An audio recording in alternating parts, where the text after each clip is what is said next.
Alhamdulillah Alhamdulillahilladzi nahmaduhu wa nasta'inuhu wa astaghfiruh wa na'udzu billahi min shururi anfusina wa min sayyiati a'malina may yahdihillahu fala wa may yudlil fala hadiya lahu asyhadu an la ilaha illallah wa asyhadu anna muhammadan abduhu rasuluh qala ta'ala fil qur'ani karim bismillahirrahmanirrahim wa kana haqqan 'alaina nasrul mu'minin qala rasulullah sallallahu alaihi wasallam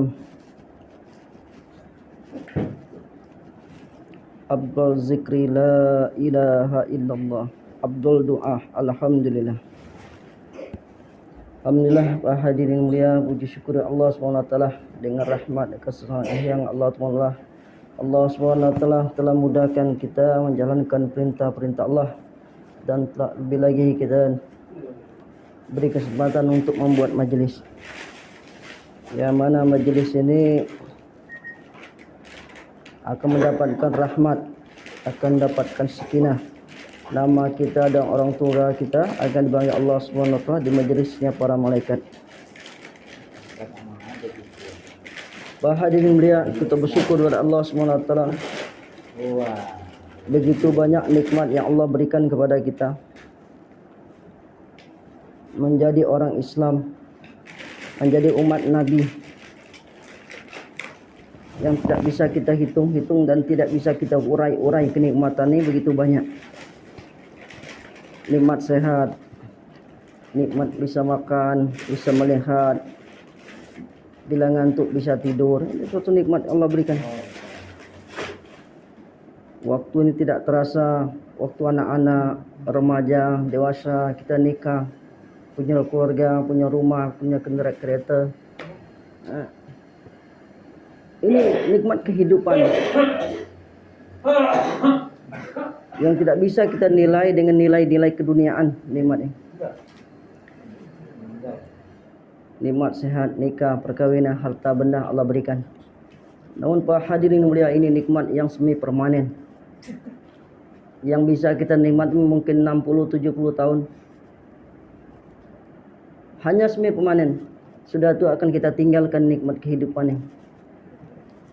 100 tahun yang lalu orang-orang yang namanya hidup ini tidak ada lagi, dan 100 tahun akan datang pun kita tidak ada lagi.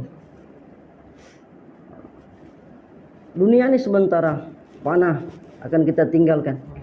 Dan nikmat seperti ini bukan Allah berikan kepada kita saja, kepada hatta orang kafir pun Allah berikan. Nikmat makan, minum, melihat, sehat, kawin, punya rumah, kepada binatang-binatang orang kafir pun Allah berikan. Wah, hadirin mulia, ini nikmat keperluan. Keperluan. Apabila kita tidak sandarkan dengan maksud hidup kita, maka nikmat ini tidak ada ubahnya sebagaimana binatang. Tidak ada nilai ibadah di hadapan Allah SWT. Tapi apabila keperluan yang kita pakai 60-70 tahun kita sandarkan dengan agama, kita poles dengan agama, ada perintah Allah di situ, maka dia akan menjadi maksud, akan jadi tabungan amal kita di akhirat. Sebagaimana kita tidur saja, kalau masa kita dibagi 3, umur kita 60 tahun, maka 20 tahun tidur saja. Ini keperluan. Namun kalau tidur kita sandarkan dengan maksud amal agama, maka 20 tahun kita dihitung ibadah oleh Allah SWT. Begitu juga makan. Sehari 3 kali, ada bahkan yang lebih mantap lagi 4 kali makan. Kalau Nabi sekali makan si berikutnya tidak makan lagi. Apabila kita sandarkan dengan agama, amal agama, maka makan itu menjadi nilai ibadah di hadapan Allah. Tapi kalau tidak disandarkan dengan agama, keperluan ini, berapa masa kita makan, berapa banyak beras yang kita makan, berapa banyak roti yang kita makan selama hidup, tidak dihitung ibadah oleh Allah SWT. Maka Pak hadirin yang mulia, nikmat yang sangat besar, yaitu nikmat iman, yang tidak Allah berikan ini semua kepada makhluknya. Hanya orang-orang pilihan dengan rahim Allah, Allah kasihkan, kasih sayang Allah, itu nikmat iman dan Islam. Semua kita butuh iman, semua kita berhajat akan iman. Semua orang ingin mendapatkan iman. Namun Pak hadirin yang mulia, ada yang lebih penting lagi di atas iman ini adalah usaha atas iman. Ibaratkan orang ingin butuh perlu gula. Orang ada keperluan gula, sangat gula ini di mana-mana orang pengen buat kopi, kue, minuman, dia harus pakai gula. Semua di kantor, di rumah, di kedai, dia mesti pakai gula. Semua orang butuh gula. Namun hadirin yang lebih penting lagi daripada gula, ada orang yang mengusahakan gula. Orang yang mengusahakan gula. Siapa yang mengusahakan gula? Ada pabrik gulanya, ada petani gulanya, ada karyawan gulanya, ada lahan gulanya. Orang-orang pilihan yang bekerja di pabrik ini, yang mengusahakan, yang menanamkan, banyak yang terlibat untuk mewujudkan gula. Setelah gula telah dibuat di pabrik, sudah dibuat di pertanian, ditanam tebunya, dan perlu lagi karyawan yang mengantar gula ini ke warung-warung, kedai-kedai, ke kantor-kantor, ke rumah-rumah. Sales, penyuplai datang ke rumah-rumah. Begitu juga hari ini kita mendapat gula, bisa makan roti, gula, kopi dan sebagainya, karena ada yang menyuplai, ada yang supplier yang menyampaikan. Kalau itu hanya sekedar diiklankan saja, ini gula, tidak mengandung karbohidrat, tidak mengandung lemak dan sebagainya, hanya diiklankan menggunakan tenaga artis, baleho, stiker besar-besar, tapi tidak ada yang pekerja, satu pekerja, tidak ada yang nyuplainya, yang berjalan menyampaikannya, tidak akan datang gula itu ke rumah-rumah ataupun kedai-kedai. Begitu juga hari ini iman. Semua orang berhajat ini iman. Orang butuhnya iman. Tapi tidak ada orang mengusahakannya, yang menggeraknya. Tidak ada menyampaikan iman itu. Bagaimana rasanya iman? Walaupun ada banyak tulisan penerangan tentang iman, sekolah tentang iman, universitas tentang iman dan Islam, tapi apabila tidak ada disaleskan, tidak digentarkan, iman itu tidak akan tersebar, tidak akan datang. Iman itu tidak akan datang kepada kita hari ini. Hari ini iman datang, Islam datang kepada kita. Ada orang yang melangkahkan kakinya berkorban, menyebarkan agama. Siapa itu? Yaitu para sahabat. Orang yang telah berhasil menyuplaikan iman seluruh alam itu sahabat. Sahabat ini orang yang telah berhasil mengkopi fikir Nabi, amalan Nabi, kerja Nabi, usaha Nabi, maksud Nabi. Nabi tidak sampai ke Malaysia, Nabi tidak sampai ke Indonesia, Nabi tidak sampai ke Amerika, tapi paham sahabat apa keinginan Nabi. Sahabat paham kerisauan Nabi. Sahabat ingin apa yang diinginkan Nabi.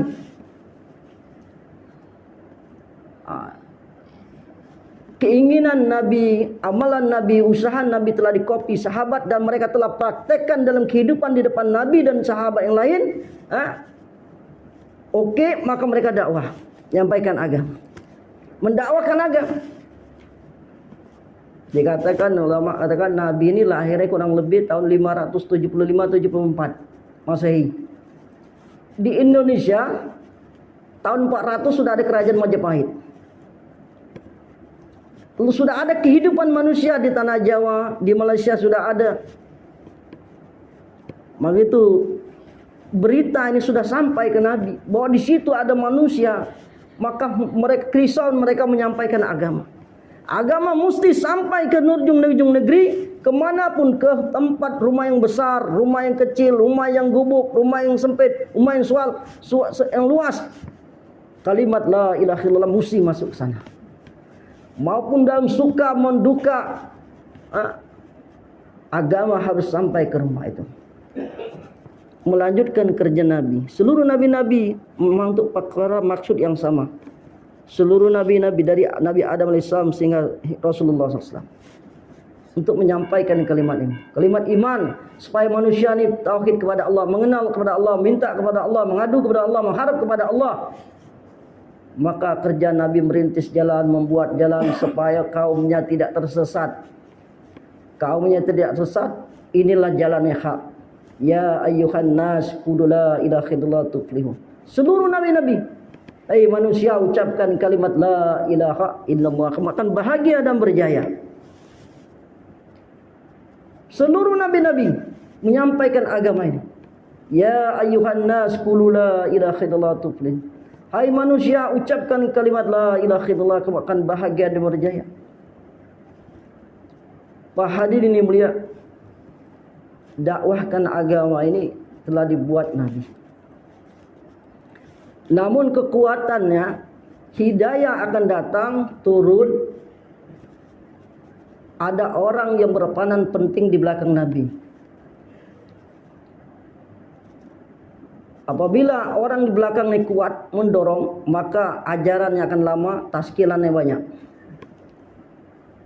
Tapi kalau tidak dukung oleh wanitanya, sebagaimana Nabi Nuh AS hatta 950 tahun dia buat dakwah laila wan nahar, wanitanya tidak mendukung, maka ajarannya singkat dan taskilan sedikit. Begitu juga Nabi Lut AS, dakwah siang dan malam, tapi wanitanya tidak mendukung Nabi Lut AS, maka taskilannya sedikit. Bahkan dua wanita ini dikatakan contoh wanita pengkhianat Nabi. Apakah wanita ini tidak berkhidmat kepada Nabi, tidak tidur dengan Nabi, tidak melayani Nabi? Tidur juga, makan juga, berkhidmat juga, tidur bareng juga. Tapi mereka dikatakan pengkhianat karena mereka tidak ambil bagian mendukung suami dalam kerja agama. Sebaliknya, Nabi Ibrahim alaihissalam, Rasulullah SAW, wanita-wanita, istri-istri mereka mendukung Nabi, mendukung suaminya dalam kerja agama. Maka taskilannya banyak. Pak hadirin mulia, begitu juga kita ingin meniru mereka. Tugas mereka, amanah mereka, Nabi mereka buat dakwah. Tapi zaman Rasulullah SAW, bukan nabinya saja dakwah, tapi umatnya dapat juga tugas kemuliaan mendakwahkan agama. Nabi mendakwahkan agama dengan susah senang. Dulu memang enak Nabi di Mekah Madinah. Bahkan Nabi katakan at-thayyib, as-siddiq, orang yang dipercayai, orang yang jujur, orang yang amanah. Ini belum buat dakwah. Semua orang banyak mengamanahkan harta benda kepada Nabi. Tapi Pak hadirin mulia, setelah Nabi buat dakwah, datang perintah Allah mendakwahkan agama. Nabi uslah ke gua, ketemulah Jibril dengan wujud, ulama katakan wujud yang asli, yang besar. Sehingga Nabi dalam keadaan ketakutan, Nabi diajarkan untuk membaca Iqra. Nabi dalam ketakutan, Nabi tidak tahu, tapi diajarkan berbantah-bantah. Diajarkan Nabi dalam keadaan ketakutan, maka Nabi lari pulang ke rumah.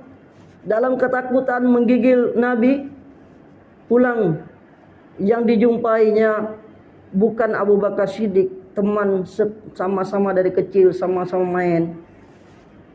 Rasulullah tidak mendatangi Abu Bakar, teman akrabnya. Bahkan dikatakan Abu Bakar ini hebat, seorang teman Nabi remaja yang tidak mengalami kesyirikan, tidak pernah nyembah juga, tidak pernah makan bangkai. Bahkan kalau dikatakan kalau ada Nabi lagi, Abu Bakar layak menjadi Nabi. Tapi Rasulullah tidak mendatangi Abu Bakar Siddiq radhiyallahu anhu. Begitu juga Nabi tidak mendatangi Sayyidina Ali, pemuda yang jauh dari kesyirikan juga, terpelihara juga. Tapi Nabi mendatangi istri yang tercinta, belahan hatinya, pautan hatinya. Nabi telah mendatangi Khadijah Al-Kubra, istri dia, kesayangan dia. Di pangkuan Khadijah, pelukan Khadijah, Rasulullah dapat kenyamanan. Rasulullah bercerita keadaannya bagaimana dia ketemu Jibril dalam gua. Maka ulama katakan Khadijah telah menceritakan, kurkuzarikan kejadian suaminya, apa gerangan terjadi di dalam gua kepada pamannya Waraqah bin Nawfal, waktu itu orang alim. Waraqah bin Nawfal sampaikan kepada Khadijah bahwa suami kamu adalah utusan Allah. Suatu saat orang akan tahu dia Suatu saat dia akan dihina, akan dicaci, akan dimaki, bahkan dia akan diusir dari kaumnya. Waraqah bin Nawfal, kalau dikala itu dia masih hidup, dia akan bantu. Maka Khadijah radhiyallahu an mendengar ceritaku dari pamannya bahwa suaminya adalah utusan Allah. Maka di sana itulah Khadijah paham, dia sebagai seorang istri, dia mesti mendampingi suaminya dalam keadaan apapun. Rasulullah pun mengatakan, mungkinkah saya akan diusir? Orang yang begitu baik, orang yang punya pengaruh, orang yang disegani, orang yang dihormati, orang yang dimuliakan, apakah masalah ini akan tahu pada orang apa betul saya akan diusir? Ternyata Pak hadirin mulia, lambat laun orang tahu bahwa Nabi adalah pesuruh Allah. Maka hinaan, cacian, makian kepada Nabi terjadi, dibulihi. Tapi alhamdulillah Rasulullah punya istri yang setia, istri yang amanah. Dalam keadaan musibah, diusir, dicaci, dimaki, Nabi Khadijah tidak pernah berpaling dari Rasulullah SAW. Khadijah tidak pernah berkhianat kepada suaminya, hatta hartanya telah habis dikorbankan untuk agama. Bersenang-senang Khadijah dengan Nabi kurang lebih hanya 15 tahun pernikahan mereka. Waktu itu Nabi umur 25 sampai umur 40. 15 tahun masa senang-senang Khadijah dengan Rasulullah, berleha-leha. Hatta dikala Nabi dilantik jadi Nabi, maka Khadijah kerisauan, susah, senang, dicaci, dimaki suaminya. Tapi dia paham, suaminya adalah orang pesuruh Allah, maka dia rela menerima, ditindas, dicaci, dimaki, walaupun harta pun sekalipun habis. Telah dikorbankan seluruh harta Khadijah, dikata wanita saudagar yang kaya, demi untuk agama Allah SWT. Bahkan bajunya tampal-tampal. Maka Khadijah dikatakan wanita pertama, orang pertama mendapatkan ridha Allah, dapat salam dari Allah. Sebelum Abu Bakar dapat ridha Allah, orang pertama dapat ridha Allah, dapat salam dari malaikat Jibril, yaitu Khadijah Al-Kubra. Pak hadirin ini mulia, bagaimana kehidupan Khadijah? Tidak pernah mengkhianati suaminya, tidak meninggal suaminya walaupun dihina, dicaci. Maka untuk tiba pelajaran bagi kita, kesulitan, kesusahan dakwah zaman Nabi tidak menutup kemungkinan akan terjadi dengan suami kita. Akan terjadi dengan suami kita.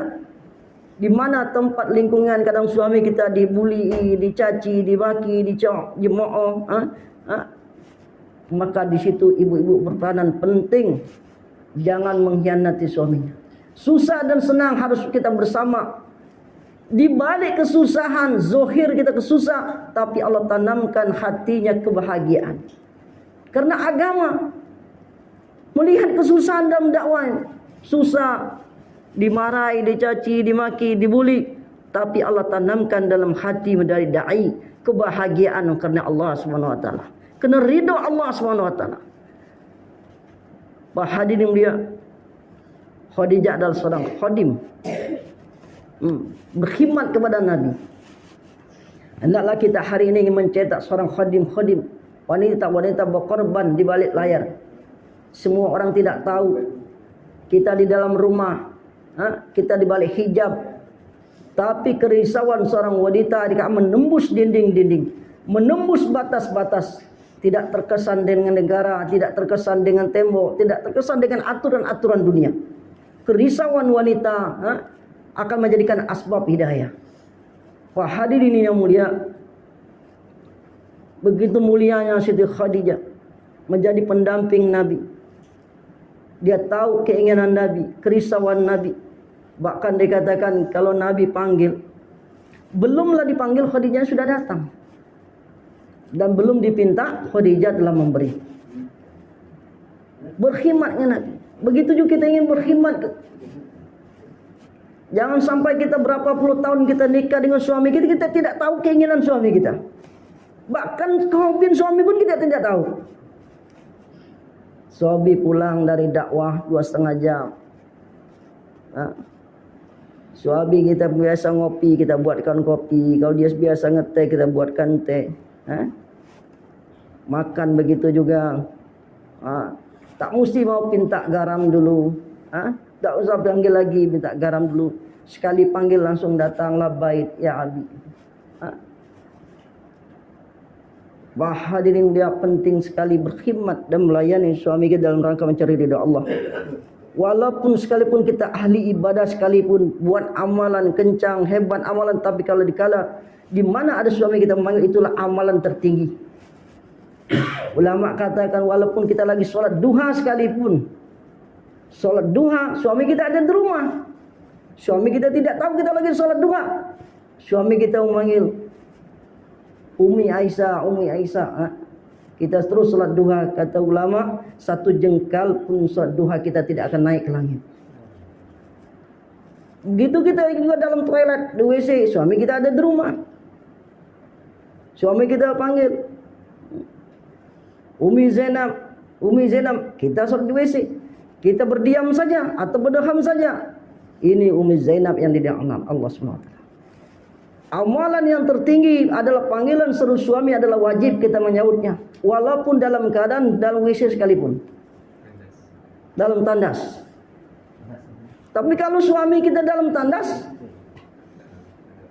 suami dalam tandas cukup berdeham saja suaminya. Manggil mana abi, abi, berdeham sudah cukup kalau suaminya dalam WC. Tapi kalau istrinya di dalam tandas, maka mesti dia menyahut, ya abi, saya lagi di dalam tandas. Begitu juga kalau ibu kita, suami di dalam tandas, ibu kita memanggil Ahmad, katanya. Maka Ahmad kalau dia berdeham ini dilarang Allah, kata ulama. Dia harus menjawab, ya bu, saya lagi di dalam tandas, walaupun di dalam WC, dalam tandas. Ini perlu tertranslate ini, tandas WC ini ya. Sama apa? Kalau Indonesia WC atau toilet, kalau Malaysia tandas. Maka Pak hadirin mulia, kalau kita panggil, ibu kita panggil, kita mesti menyeru. Maka inilah amalan di mana setiap amal yang paling tinggi berlaku kita nak buat itu. Begitu juga ibu-ibu. Kalau suami ada di rumah, kalau kita mau sholat duha, bilang dulu sama suami, Abi Ahmad, saya mau sholat duha dulu, jangan panggil dulu sholat duha. Abi gitu, mau ke tandas dulu, sehingga suami kita tidak teriak-teriak panggil. Karena seruan suami ini penting sekali. Perintah terkini, update.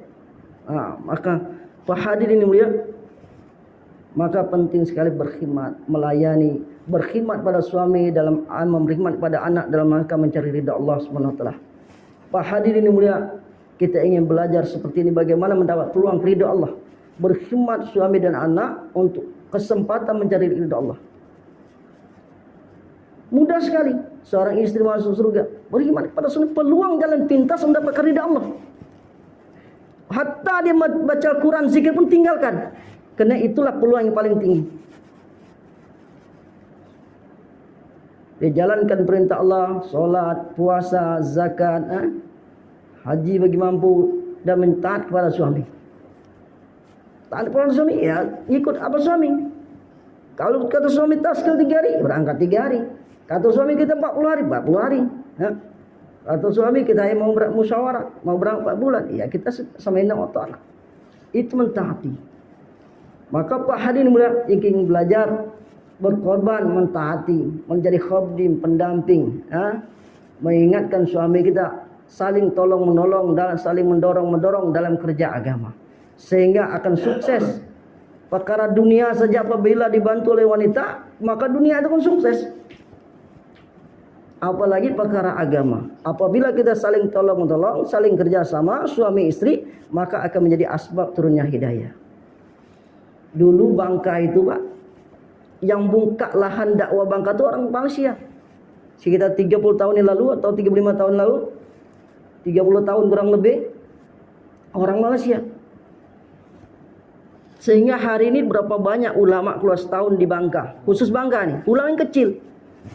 Tak dihitung lagi, di kampung saya saja sudah berapa banyak habis Quran. Orang alim, ulama keluar setahun, kampung sudah suasana agama, orang sholat berjamaah banyak. Ada 9 masjid kita di kampung saya itu, halaqahnya kurang lebih 2 kilo sih. Yang pas di dalam kampung tuh ada 9 masjid. Semuanya sholat berjemaah. Laki-laki kecuali yang uzur itu 80% itu sholat ke masjid semua. Itu siapa? Orang Malaysia yang buka bahan dakwah. Ada wanita yang mujahadah dahulu siap ditinggal di jalan Allah sehingga satu jemaah orang Malaysia datang ke Bangka. Ada wanita siap menangis mendoakan suaminya supaya sehat dalam dakwah. Ada anak dan kerinduan menunggu abinya pulang. Seorang istri ya, ditinggal 4 bulan, tidak ada SMS, tidak ada surat, ya. Kemudahan rindu dengan suaminya. Sebagaimana Rasulullah ada 6 bulan Rasulullah tidak dapat wahyu, sehingga diolok-olok orang sudah ditinggal oleh Tuhannya katanya. 6 bulan Rasulullah tidak turun wahyu, tidak dapat wahyu. Rasulullah sedih, tidak lagi ada wahyu, ditunggu-tunggu. Kemudian turun surat Ad-Duha untuk menghibur Nabi. Maka ulama katakan surat Ad-Duha ini surat hiburan. Maka kalau ibu-ibu ditinggal 4 bulan, 1 tahun, sering-sering baca surat Ad-Duha, ini surat hiburan, menghibur hati. Walaupun tidak ada WA, ada telepon, ada suami kita baca surat doa ini menghibur hati kita. Sebagaimana Rasulullah tidak ada turun wahyu 6 bulan. Orang sudah mengolok Nabi, ditinggal oleh Tuhannya, tidak ada wahyu turun lagi. Begitu juga hari ini ibu-ibu sering ditinggal 4 bulan. Ya, jadi ditinggal Bang Toyib katanya. Ditinggal 4 bulan, diolok orang, itu ibu nih ditinggal 4 bulan, bagaimana nafkahnya dan sebagainya, diolok-olok. Hibur hati kita. Baca surah Ad-Duha. Pak hadirin yang mulia, maka di balik itulah Bangka itu dapat hidayah, ada wanita yang menangis, mendoakan suaminya supaya sehat dalam dakwah. Mereka rela mengeluarkan harta benda musyawarah dengan suaminya. Ini bang berangkat, dakwahkan ke Indonesia. Tinggalkan anak istri mereka, tinggalkan anak mereka yang masih kecil-kecil. Mereka kurang lebih umur 40 tahun. Mendakwahkan agama. Mereka seperti kita biasa. Ini terulang, Pak. Zaman sahabat begitu juga. Zaman sahabat mereka mendakwahkan agama bukan seperti kita 4 bulan, tidak ada janji kehidupan. Bisa hidup, bisa mati. Sahabat meninggalkan agama untuk Indonesia, Malaysia, orang Asia. Mereka Masya Allah, bukan 4 bulan, tidak ada jaminan akan kembali sahabat. Perpisahan mereka bisa itu juga perpisahan terakhir dan tidak akan kembali lagi. Maka derayan air mata, cucuran keringat mereka berjalan di padang pasir menatah untuk mendakwakan agama. Bahkan tetesan darah sahabat mengalir di jalan-jalan demi untuk agama. Hari ini kita kenal agama. Hari ini kita kenal sunnah-sunnah Nabi. Ada orang yang nangis istri sahabat dulu. Seperti ini. Orang Malaysia dulu buat dakwah tahun 90 ke atas, banyak pengeluaran jemaah, kata Maulana Akram cerita kita. Target 300 jemaah untuk Indonesia. Musyawarah dunia tahun 89 di Malaysia, keputusan dari Raja Muhasan 300 jemaah pengiriman ke Indonesia, kata Maulana Akram. Itu besar-besaran orang Indonesia mengantar jemaah ke Indonesia, menyebar. Begitu bagaimana ketatnya dalam keadaan politik dan sebagainya di Indonesia. Tapi orang Malaysia kuat dengan semangat iman yang kuat didukung oleh istrinya, mereka bisa nerobos ke Indonesia. Hari ini Indonesia telah datang ke sini. Jemaah Indonesia datang ke sini. Orang Indonesia seperti anak kecil di Malaysia nih. Membangunkan bapak, membangunkan ibu-ibu yang supaya semangat, jangan lupa Indonesia. Indonesia bukan anak tiri. Bagaimana dia punya hak, dia punya 17.000 pulau. Ada 13.000 pulau Indonesia yang punya penduduknya. Ada 4.000 pulau belum berpenghuni lagi. Tapi sudah ada manusia. Kalau ada jemaah masuk ke sana yang 4.000 pulau itu, kita bisa kasih nama. Siapa jemaah siapa yang masuk sana? Sayyid Abdullah, maka itu Pulau Sayyid Abdullah. Sebagaimana di Medan ada Pulau Mursalah. Ada Pulau Mursalah, itu sahabat yang buka itu. Pulau Mursalah dalam Barus. Ada kuburan sahabat di Barus, tahun 32 dia meninggalnya. Mahmud Adramaut. Ada Pulau Mursalah di seberang Barus. Mursalah ini dari kata ayat Quran juga, ayat surat Mursalat. Mereka buka nama pula Mursalah. Tidak menutup kemungkinan bapak ini bawa jemaah membuka pulau-pulau begitu banyak pulau, seperti di Bangka ni banyak sekali pulau-pulau. Kita buka lahan di situ, banyak nelayan, petani dan sebagainya. Kita boleh kasih nama sana, kata orang tua kita, pulau yang belum bertuan. Maka Pak hadirin yang penting sekali kerja pendukung seorang perempuan di belakang, berkorban untuk agama. Kemudian juga wanita bukan untuk dia, untuk suami saja. Berkorban ini sama-sama, kalang-kalang kita buat kerjasama, keluar perut sama-sama dengan suami kita. Maka kita jangan cengeng. Kalau suami kita keluar huruf fisabilillah, kita hendak keluar juga huruf fisabilillah. Ibu-ibu jangan lengah. Kalau suami tunjuk nomor angka rekening tabungan, angka, jangan tergiur dengan angka. Tapi kita taskil suami kita, kapan angka ini kita memberangkatkan kita ke Eropa, ke Amerika, ke Inggris. Jangan tergiur dengan angka-angka rekening bank. Untuk beli gelang, beli apa. Tapi bagaimana kita tergiur lihat peta. Ada 250 negara peta ini tanggung jawab bukan suami kita saja, tapi ibu-ibu punya tanggung jawab yang sama. Dakwah ini bukan tugas seorang laki-laki, tapi tugas seorang wanita. Kalau bapak-bapak dakwah ini walaupun hebat keliling dunia, itu hanya bagi seorang tamu saja. Mau kemana? Ke Uganda kah, dekat Somalia kah, itu hanya bagi seorang tamu saja.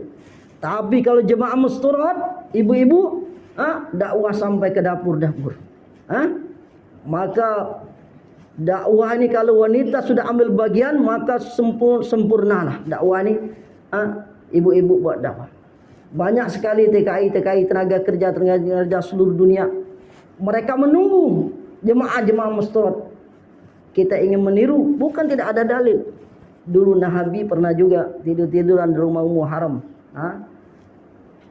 Ummu Haram, Nabi tersenyum begitu. Maka Ummu Haram tanya, ya Rasulullah, ada apa gerangan kau tersenyum? Kata Ummu Haram, kata Rasulullah, aku melihat umatku menyeberang laut, duduk untuk dakwah. Maka kata Ummu Haram, ya Rasulullah, doakan aku masuk dalam rombongan itu. Maka Pak hadirin melihat Nabi tidur-tiduran lagi, mimpi lagi, Nabi melihat pasukan lagi. Maka Ummu Haram bertanya, ya Rasulullah, apa gerangan kau tersenyum-senyum? Ternyata ada jemaah yang kedua lagi berangkat lagi. Ummu Haram kata, ya Rasulullah, doakan aku masuk lagi jemaah ini. Kata Rasulullah, Ummu Haram, kau hanya masuk rombongan pertama. Ini zaman Rasulullah disampaikan. Di zaman Rasulullah ada pemberangkatan jamaah sampai ke Eropa. Nabi sudah pikir bagaimana Eropa tembus. Zaman Abu Bakar pembentukan jemaah sampai ke Eropa belum terbentuk lagi. Zaman Sayyidina Umar belum lagi terbentuk lagi. Zaman Sayyidina Utsman akan memberangkatkan jemaah. Zaman Sayyidina Umar membentukkan jemaah, maka diiklankan akan ada pengantaran jemaah daerah ke Eropa. Maka Ummu Haram teringat zaman Sayyidina Utsman, maka dia taskil suaminya untuk mencatat nama.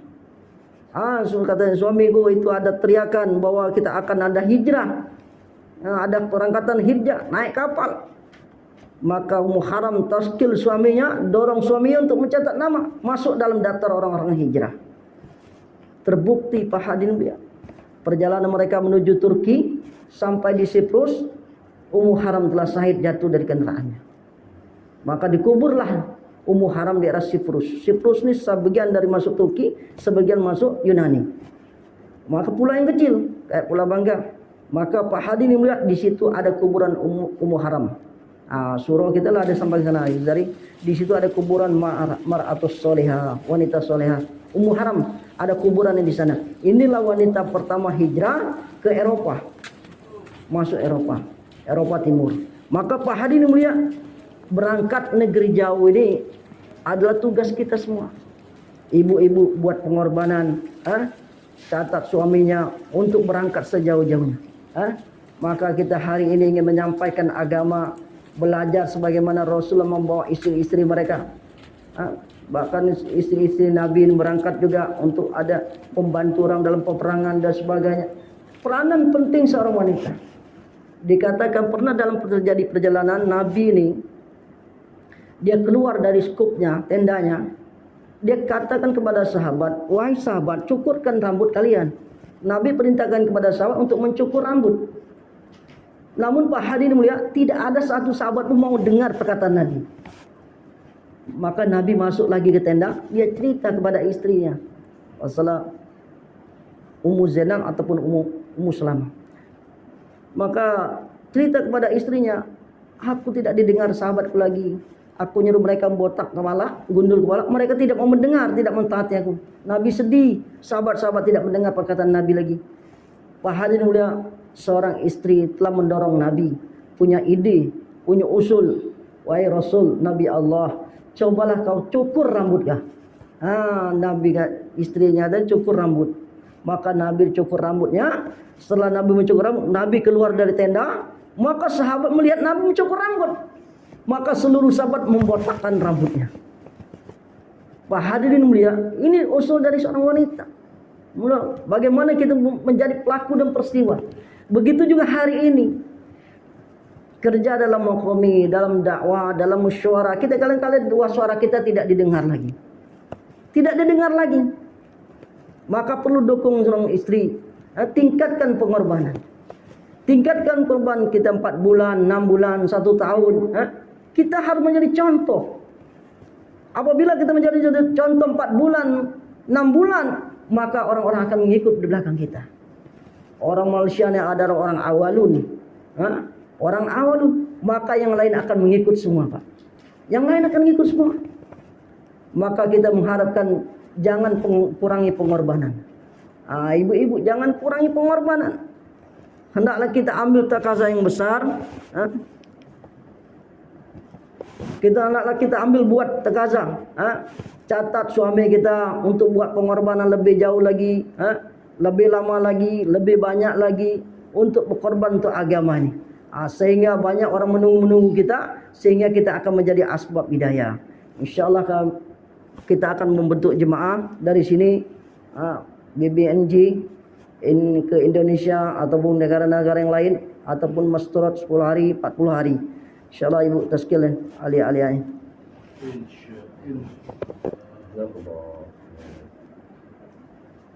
Yang lejan ya Pak, Masya Allah kita catat dulu. Biar berkahnya dapat. Nama pun dapat berkahnya. Insya Allah Pak.